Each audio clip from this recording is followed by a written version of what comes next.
Hello, welcome. We are going to take a look at the Rolex Day-Date collection, and these are some special pieces. This is the watch on this side is on the left is my personal watch. It's 36 millimeter proportion, right? So 36 millimeters. It's got the presidential bracelet or the president bracelet. It's got this is a fluted bezel, right? It's got a Tahitian black mother of pearl dial with diamond indices and two baguette cut diamonds for the 6 p.m. and 9 p.m. And the unique aspect of the Day-Date is that, as the name suggests and implies, you have the day text essentially in this upper aperture at 12 o'clock above the Rolex crown logo. And further onto the watch on the right, it's also 36 millimeters. Both watches are in Ever rose gold. This is a patented alloy custom by Rolex, where they've included 2% platinum into the alloy mix to ensure that the rose gold does not lose its color when exposed to chlorine and other elements. And so the watch on the right is the one I got from my mom. This one has the president bracelet as well. It's also in 36 millimeters. So this is actually the gents model if you were to follow the wrist dimensions that they typically try to offer. But 36 millimeters nowadays is considered even small by gent standards, right? And therefore I particularly feel this watch is well suited for my mom, but she has a larger wrist. It's not a dainty wrist like Western ladies, so therefore it suits her far better. And the highlight of this piece is the full diamond bezel, which sets it apart, and it's got a white mother of pearl dial with the same diamonds and the baguette cut diamonds at 6 p.m. and 9 p.m. And as far as both watches go, the only difference between these two pieces are the bezel configurations and the dials, but beyond that they are both identical.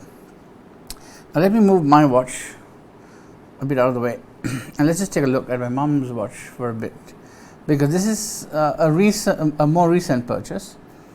This was picked up sometime in mid 2020,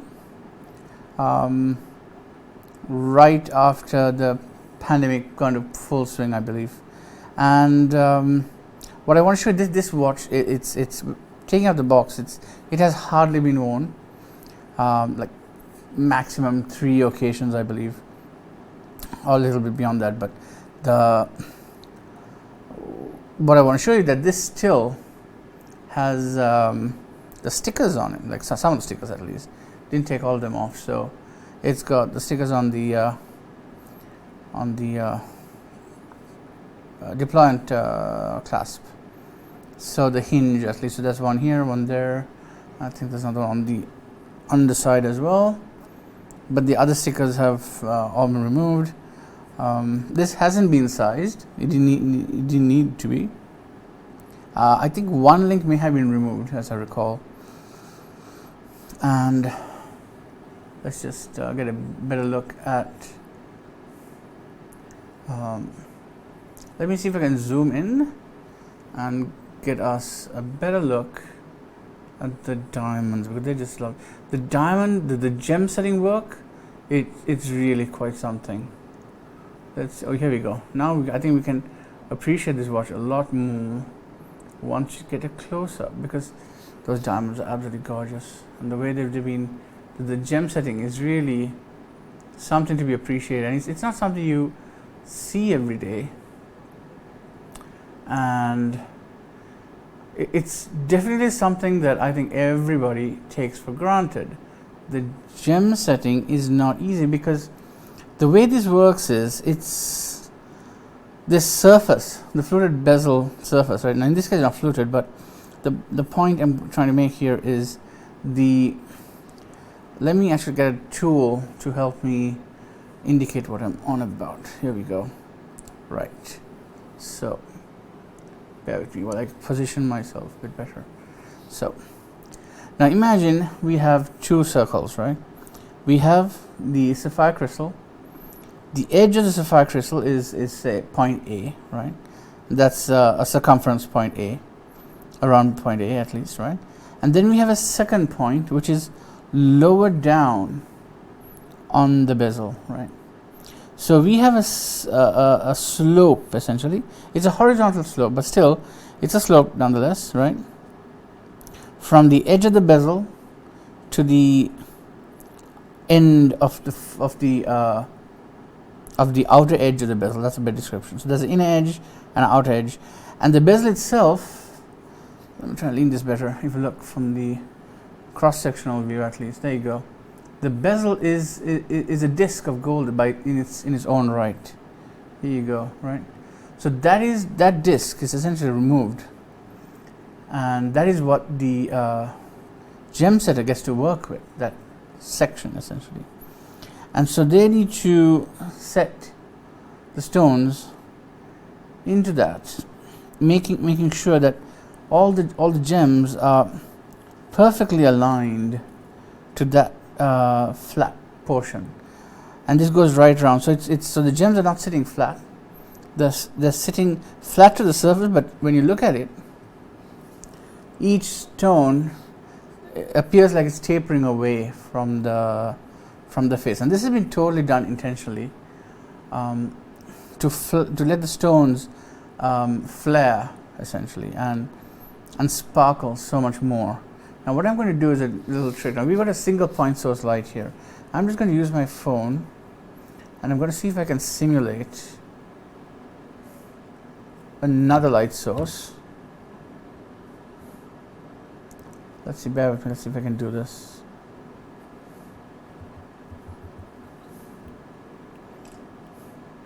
I'm not having much luck with that.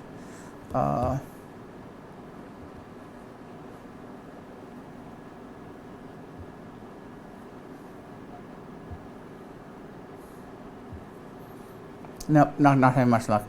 If I was able to shine another light, I would have been able to show you how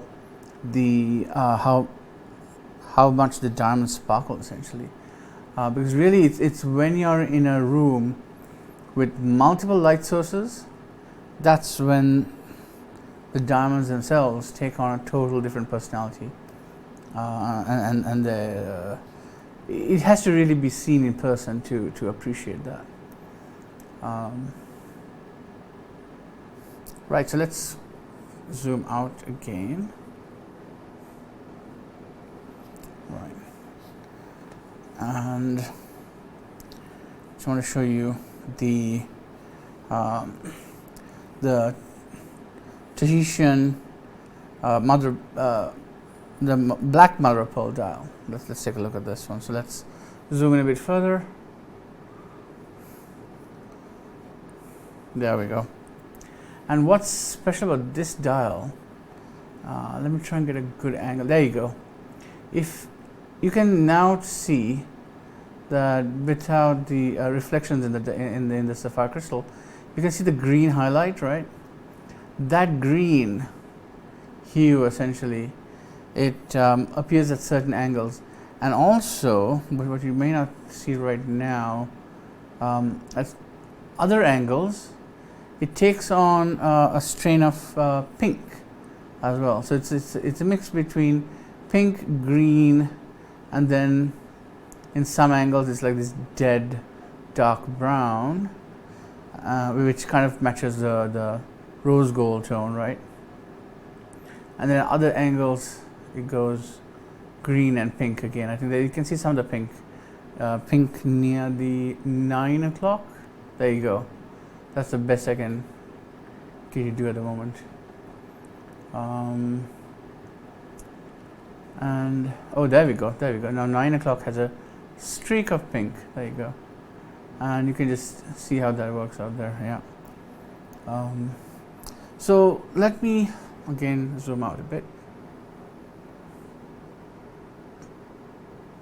and just talk to you what it's like really. So what I found once I bought this watch, at least what I found was that wearing this was personally it was surprising, in the sense I did not expect to take to a watch so much as I have to this.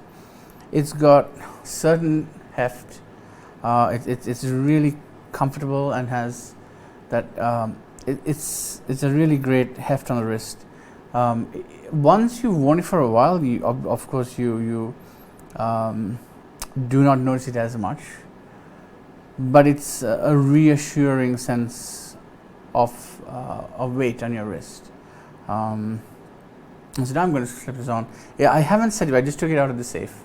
I'm just going to wear this and show you what it looks like on my wrist, at least. So let's see. There we go. And oh, here we go. We got some of the green tinting again on the dial, and I think my B camera is the one that really shows the profile of the watch, right? I'm going to roll the wrist over to show you what it's like.